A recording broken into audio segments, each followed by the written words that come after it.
Hello all. In this video, I am going to talk about types of distribution. So here we will understand what are all the important types of distribution, and we'll also understand how one differ from another and what and all intuition we can get out of each distribution. Types of distributions. Let's begin with the uniform distribution. Uniform distribution. A uniform distribution can either be discrete or continuous. So when I say discrete, it is basically say that ranks, right? 1, 2, 3, 4, 5 ranks, right? In a degree, we get a ranks, right? So there won't be any kind of a ranks in between 1 and 2, right? We don't have any like a 1.2 rank or a 2.5 rank or a 4.3 rank. So ranks are basically a discrete type of a data, right? So are a continuous. So continuous can be anything like your marks, right? It can start from 0 and up to 100. It can lie anywhere between 0 to 100, right? So that is basically a continuous data, right? So uniform distribution can either be discrete or a continuous. In a uniform distribution, every event is equally likely to occur. If you think of the die again, each of the 6 outcomes has an equal probability of occurring at 1 by 6, right? So dice will have a 6 face. So whenever you roll a die, so every time it is going to give me maybe a same kind of outcome or a different outcome. We don't know. So, but the thing is that whenever I say that, okay, so 1, 2, 3, 4, 5, and 6, so the outcome probability is always 1 by 6. So what is the probability of getting a 1? I would say 1 by 6. What is the probability of getting a 2 when I roll a dice? Then again it is a 1 by 6. Getting a 3 number, again it is 1 by 6. 4, it's again 1 by 6 and 1 by 6. So every time it has an equal probability. And again, this the first probability is not, or the second probability is not depending on the first probability. So there is no dependencies. Every outcome is independent. All right. So basically, I will have a same probability every time I roll a dice. So every time I will have a equal probability. That is what is the uniform distribution. All right. If I want to plot that in a graph, say that it's a 0, 1, 2, 3, 4, 5, and 6. So 0 I don't get. So suppose say this is a 1 by 6. Here it is 1 by 6, whatever it is the number. So every time I will have the same probability. Getting a 1, getting a 2, getting a 3, 4, 5, and 6. So this is how I can draw the distribution. So that is nothing but uniform distribution, right? If you take a coin, flipping a coin, it will have a 2 face. So getting a head and a tail will have an equal probability. That is a 50%, right? So if I want to plot that, again, it is basically 0, 0.5 and 1. Sorry, my bad. Give me a second. So it's a 0 and a 1. So here I will have a 0.5. So every time I will have a same probability. Getting a head or a tail.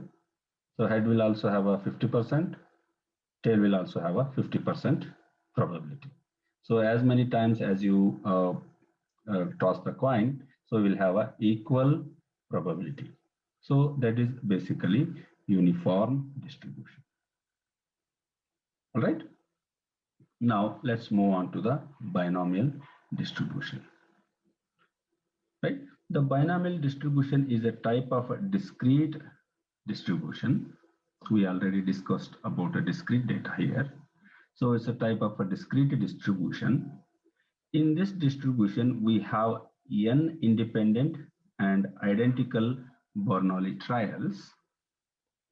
This means that each trial does not influence other trials. They each have the same probability of success, and each trial has exactly two outcomes, success or a failure. So it means that in binomial, as the name itself says, bi, right? Only two outcomes, pass or fail, success or failure, head or tail, right? So every time I will get a one of these, success or a failure, zero or a one, kind of a data. So I can calculate, I can measure the number of success or a failure based on the number of trials. Suppose say I am going to say 100 trials. Each trial I will get a head or tail, one of them. So I will be able to measure the success or the failure based on the number of trials. Suppose a head I got a 60 times and the tail I got a 40 times. I will be able to measure based on the number of trials. 60 by 100. It is a 0.6, right? And the same trial 40 by 100. So this is basically a binomial, and here each trial is not dependent on the previous trial result. Every trial is independent. There is no dependency, right? Let's see some example here.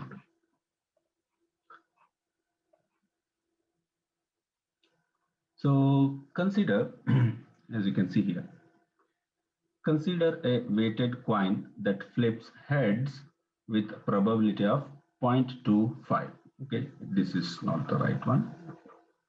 Okay, just 0.25.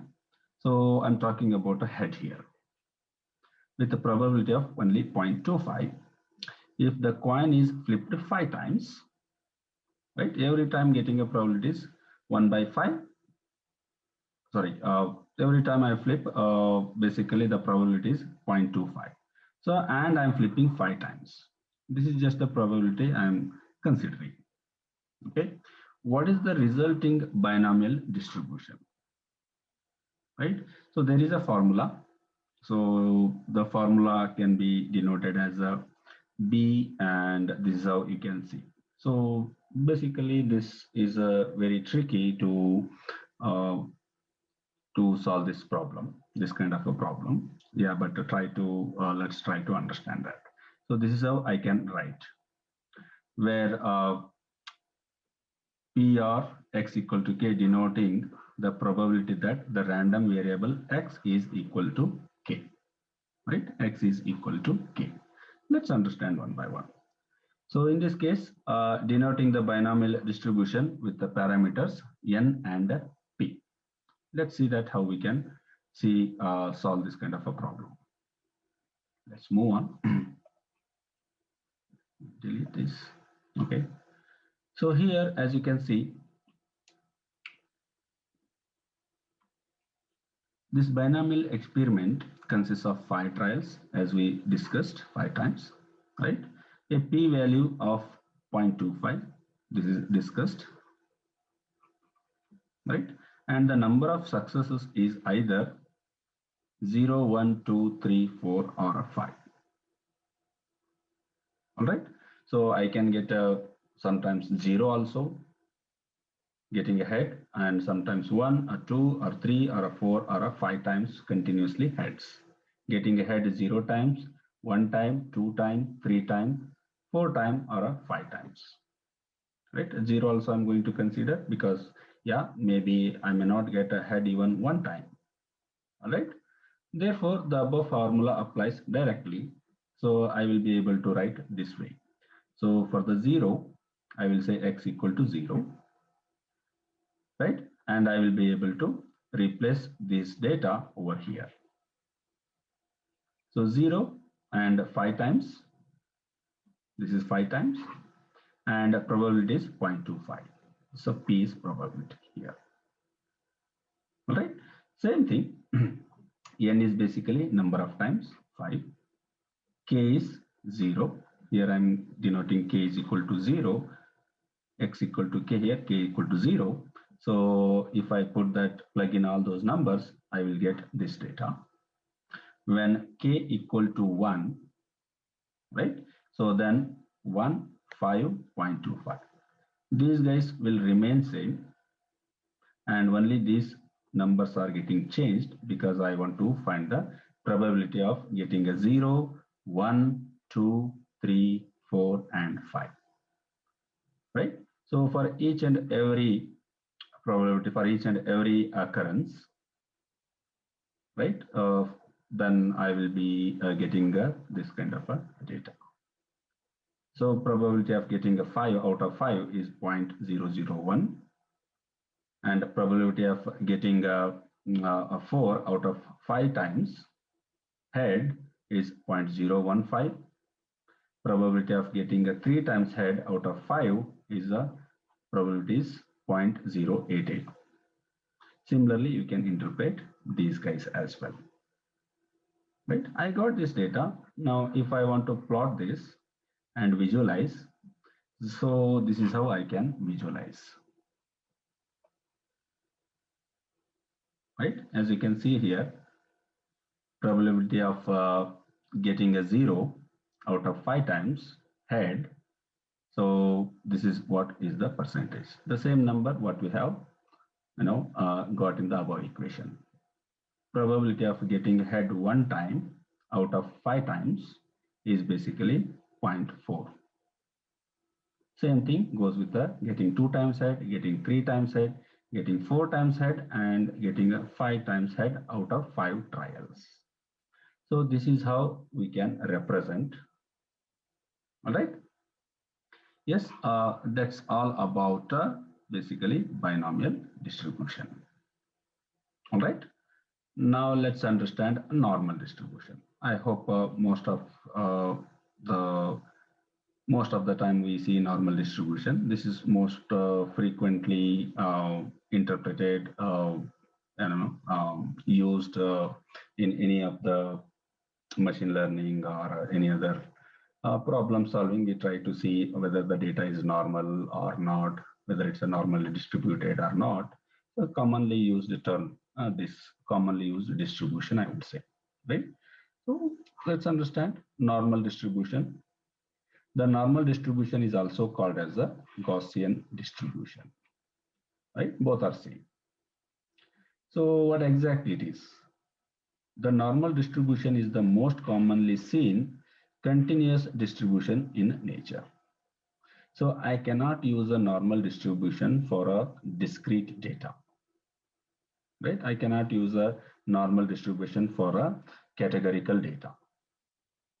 So always we see a data in normal distribution, which is a continuous in nature, like age, marks, salary,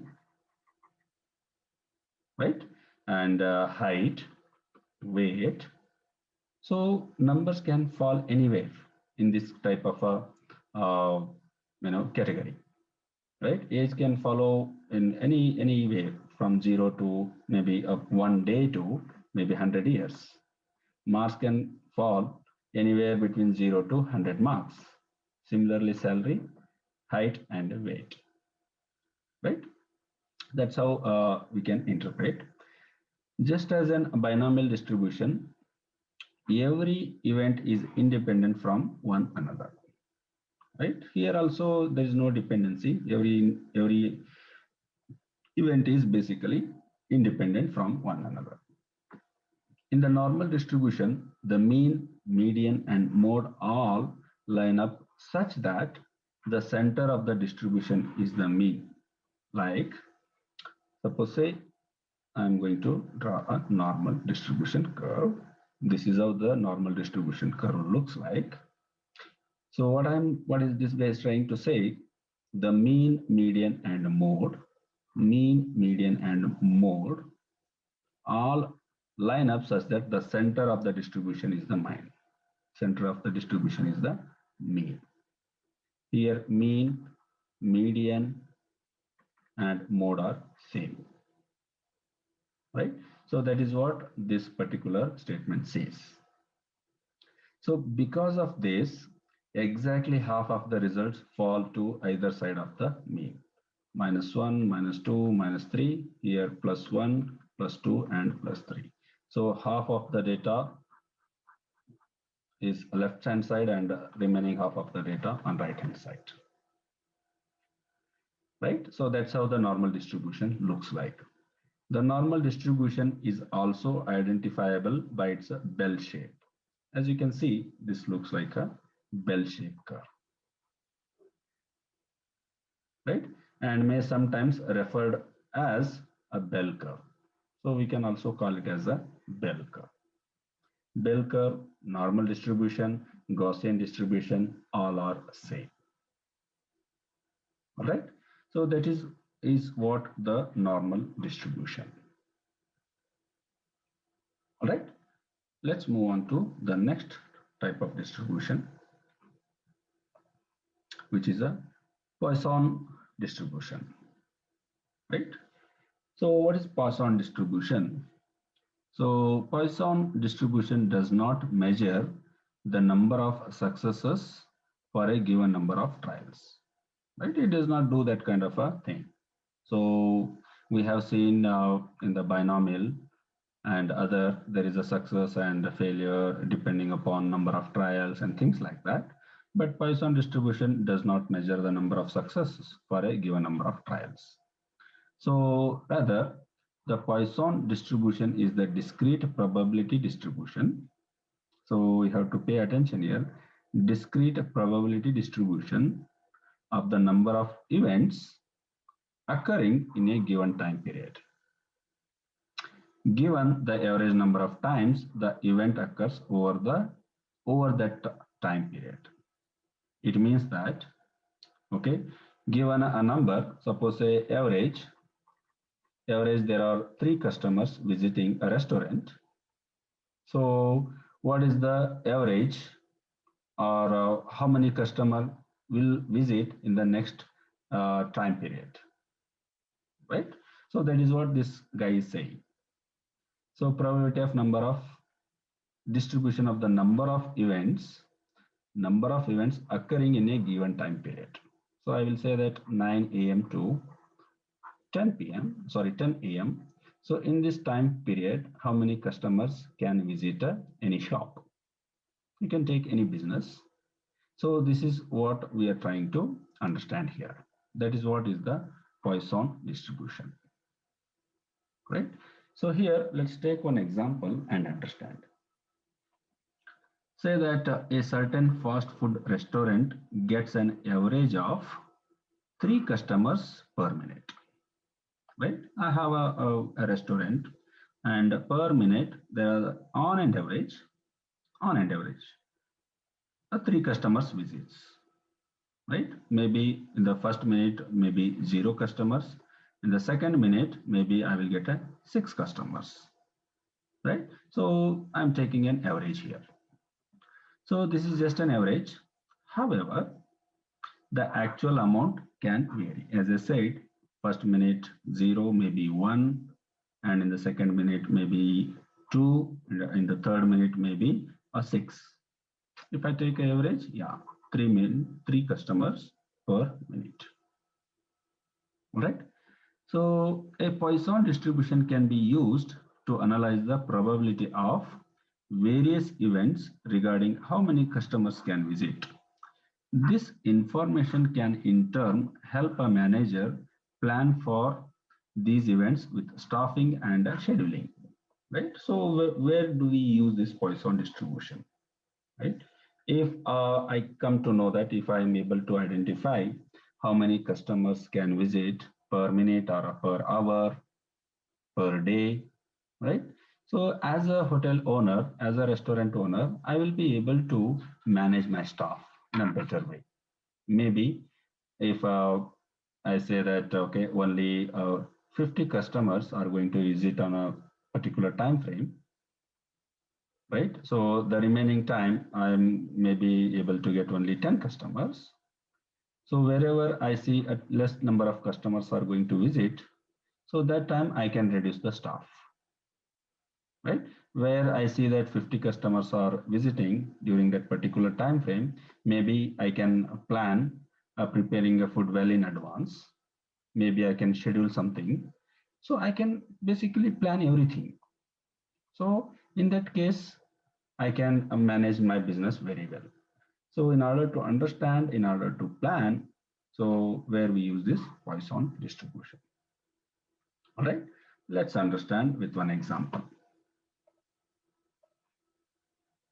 So let's say that in the World Cup, an average of 2.5 goals are scored each game in a football.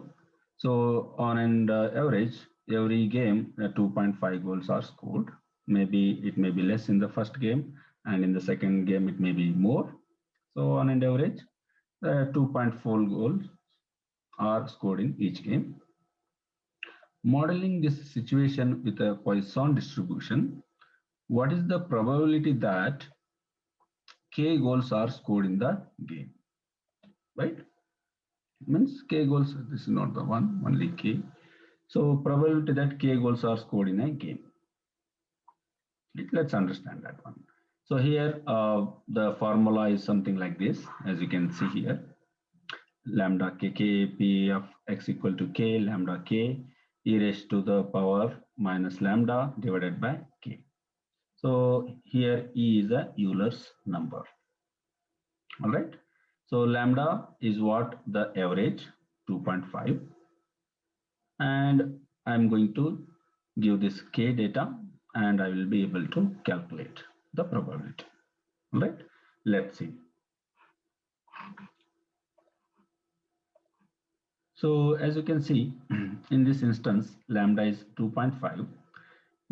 If I apply this data directly into this formula, so it looks like this. So first time I'm considering 0, k equal to 0, then 2.5 lambda, this guy, and k equal to 0, yes, k equal to 0, as you can see, and e raised to the power lambda minus lambda. So lambda is 2.5 minus 2.5 divided by k. K is nothing but 0 here.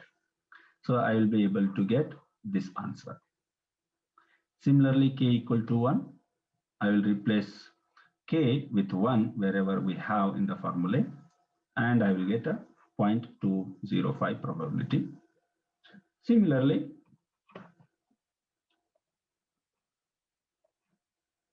I will be able to get different probability for different k. Right? As you can see here, I'm changing just the k number here, and I will get a different probability. Right? So if I take all this data and plot in the graph, this is how I will be able to get. Right? What is the question here? What is the probability that k goals are scored in a game? So k goals, first 0, getting a 0 goals is a 0.082 probability. Scoring 1 goal, 0.205 probability. Scoring 2 goals, 0.257 probability. Scoring 3 goals, 2.213, and so on and so forth. So the same thing you can visualize here. Making 0 goal, 1 goal, 2, 3, 4, 5, 6, and 7 goals. And you can see the probability on left hand side on y-axis. Right? So this is how we can interpret this Poisson distribution. Right? Now let's understand exponential distribution. So it is more like a Poisson distribution, not much difference. Only difference is the exponential distribution, like the Poisson distribution, also has an element of time. Right? In the given time frame, there we have seen how many goals I will be able to score in this time and things like that. So, but here, this distribution represents the probability of an amount of time. So here we're trying to find the amount of time, probability of an amount of time passing before an event occurs. Like if you consider the above example, so I have scored one goal at the say first minute. So how much time it will take? What is the probability of making a second score in particular duration? Like what is the time, right? Suppose say 30th minute. So what is the probability of making a second goal at the 30th minute? Right? Things like that. So let's understand with some example here. The amount of time until the next bus arrives, right? So here I have mentioned in other way. So amount of time it takes to make a second goal. That's how you can interpret this, right? So it may take 30 minutes or 45 minutes or maybe 60 minutes. We don't know. So that is what it is basically says here. So say that I have, there is a bus coming at 9 a.m., one bus, right? So how much time I have to wait until next bus arrives? So that is what is the exponential distribution, right? In other words, the length of time I have to wait for my food at a restaurant. You are sitting in a restaurant and a server is serving us food to the neighboring table, and you saw that, and you keep on looking at your watch, and you don't know how much time it will take for the next food to be served. Maybe your table or another table, we don't know. So how much time it is going to take? So that is what is the exponential distribution. All right. So yes, these are all the types of distribution. If you talk about types of distribution, there are so many distributions, but these are the important distribution which we are talking about. All right. Yes, that's all in this video. Thank you for watching this video. See you in the next video. Keep learning.